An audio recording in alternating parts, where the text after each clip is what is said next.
ये क्या हो रहा है हमारे देश में? क्या मीडिया को भी खरीदा जा रहा है या मीडिया के वरिष्ठ अधिकारियों को बुक किया जा रहा है? हमारे मोबाइल से बने हुए वीडियो को भी कॉपीराइट आता है। बात कर रहे हैं होना चाहिए। आप ये वीडियो देखिए, ये वीडियो हमने अपने मोबाइल अपने कैमरे से बनाया हुए है और जो मंगेश साबळे जी ने कहा कि मीडिया को मैनेज किया जाता है, हमें भी लगता है ये बात सही, क्योंकि हमें यूट्यूब जब भी हम अपक्ष उम्मीदवार मंगेश साबळे की खबर लगाते हैं या कोई ऐसी जो सत्ताधारी पक्ष के विरोध में खबर लगाते हैं तो यूट्यूब चैनल हमें कॉपीराइट का ऑर्डर दे देता है। आपल्या आरोग्याच्या प्रश्नावर बोलले नाही, आपल्या शिक्षणाच्या प्रश्नावर बोलले नाही। एका व्यक्तीला 25 वर्ष आपण सत्ता देतो, मात्र 25 वर्ष या जनतेचा एकही प्रश्न त्या लोकसभेत मांडला नाही। विकास केला 25 वर्ष, कुणाचा विकास केला? स्वतःचा विकास केला।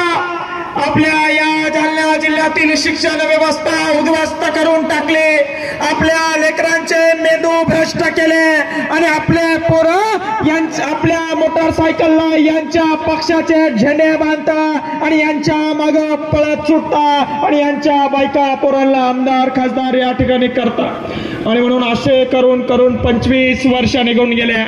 आता तरुणांच्या ही गोष्ट लक्षात आली आहे। आता तरुणाला कळलंय की आपल्यासाठी लढणारा कोण आहे, आपल्यासाठी व्यवस्थेला भिडणारा कोण आहे, अर्ध्या रात्री आपल्यासाठी रस्त्यावर येऊन आकांत करणारा कोण आहे। आणि म्हणून तरुण बांधवांनी ही निवडणूक हातात घेतली आहे। बाळापो इथं बसलेल्या सर्व वयस्कर नागरिकांना विनंती करतो की एवढ्या वेळी तरुण बांधवांच्या पाठीवर हात ठेवा आणि लढ म्हणा या गल्लीतल्या राजकारणाला, या गल्लीतल्या राजकारणाला दिल्लीत घेऊन आम्ही गेल्याशिवाय राहणार नाही। आणि याच्या झाडा आता लागायला लागलाय। ऊन कसं तापलाय माहितीये ना, एकदम गरम असं वातावरण झालंय। 25 वर्ष डोळे लावून जे बाबा निवडून आलं, मागच्या वेळी हॉस्पिटलच्या बेडवर झोपून जे निवडून आलं, आता लेकरं बाळ सुना पोरं नातरुंड पुतरुंड अख्खे उन्हात फिरवले, अख्खे उन्हात फिरताय मागच्या 15 दिवसापासून। का बरं माहितीये का? पुन्हा एक संधी द्या। तुम्ही मला 25 वर्ष दिले, मी तुमचं आयुष्य उद्ध्वस्त केलं, मला पुन्हा अजून 5 वर्ष द्या।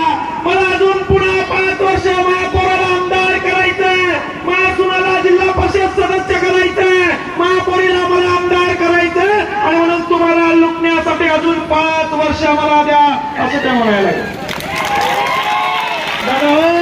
तुम्हाला सांगतो, एक काँग्रेसचा उमेदवार आहे, ते म्हणतो मी खानदानी श्रीमंत आहे, मला काही गरज नाही कोणाला मॅनेज व्हायची। अरे दादा, तू श्रीमंत असेल तुझ्या घरचा, तुझ्या पैशाला लागत नाही।